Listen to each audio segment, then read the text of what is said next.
Hey guys, this is part 2 of my Unity NavMesh tutorial.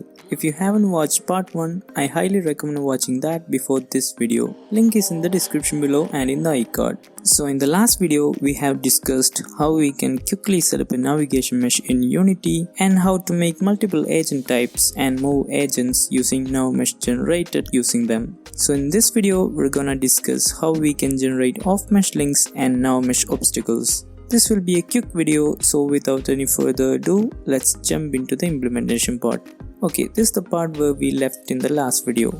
I have already made some changes, that is, I have made all this into the prefabs and made a new scene and put everything to the scene. Yes, of course, I have changed some of the mesh structure for easy understanding. I have provided the link for this project in the description below. If you want, you can download it and play with it. Okay, first let's discuss NavMesh Obstacle. NavMesh Obstacle is used to remove a certain area from the NavMesh baking. The power of NavMesh Obstacle can be seen when the NavMesh is baked in runtime.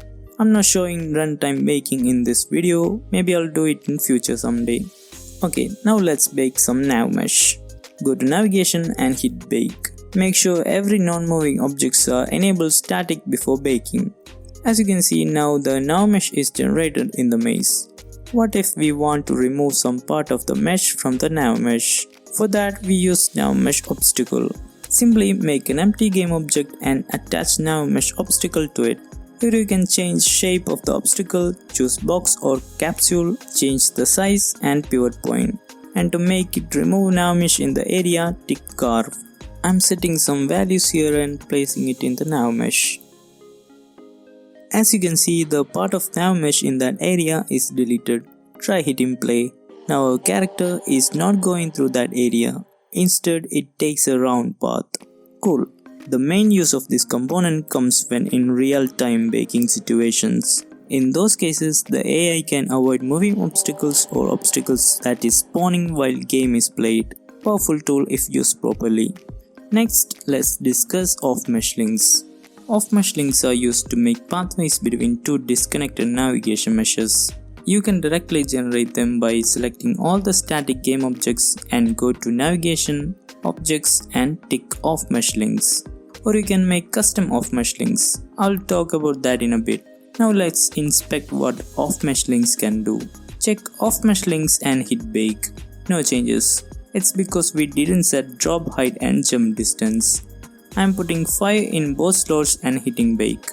As you can see now, two cubes which are near to each other created links for NavMesh agents to pass through.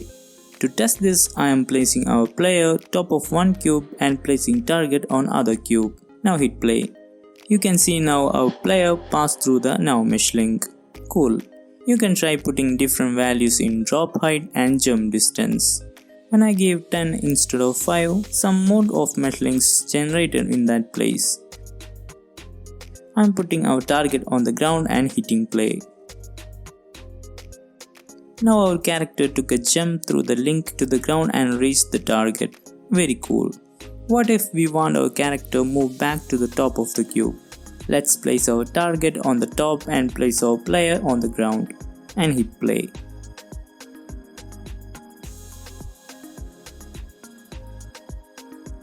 Now our character is not moving. What happened?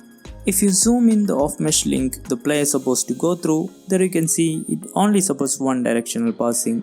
You can see the arrow in one direction only. How we can make it bidirectional? One thing you need to remember here is that when you select a static object and generated OffMesh links, then you can only make links from that object to the other objects. To make bidirectional link, you can make it from other objects to this object. Or you can make custom OffMesh links.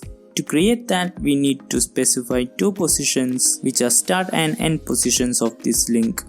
I am creating two empty objects and renaming it as link 1 and link 2 and placing them in a way that our player can climb to the top of the cube. Select one of any link and press add component. Type OffMesh link and add it to the game object. Drag and drop link 1 and link 2 in respective slots. As you can see now, an OffMesh link is created between two links. Enable bidirectional if it is not enabled by default. Now when I hit play, our character can easily climb to the top and reach to the target. In the OffMesh link component, there is an important setting called auto update positions. If enabled, then OffMesh link will be updated as the linking positions moved in runtime. You can also select navigation area. Walkable and not walkable will be useful in this. In navmeshagent component, there is auto traverse offmesh links. Set it to true to automatically traverse offmesh links, and turn it off when you want to use animation or some specific way to traverse offmesh links. When enabled auto repart, then the agent will try to find path again when it reaches the end of the partial path. Agent will travel to the most possible location when it can't reach the destination correctly. Area mask describes which area types the agent will consider when finding a path. And that's it. That'll be the end of NavMesh system in Unity. I will leave a link to the updated project files in the description below. As always, like, comment, share and subscribe if you haven't already, and I will see you in my next video.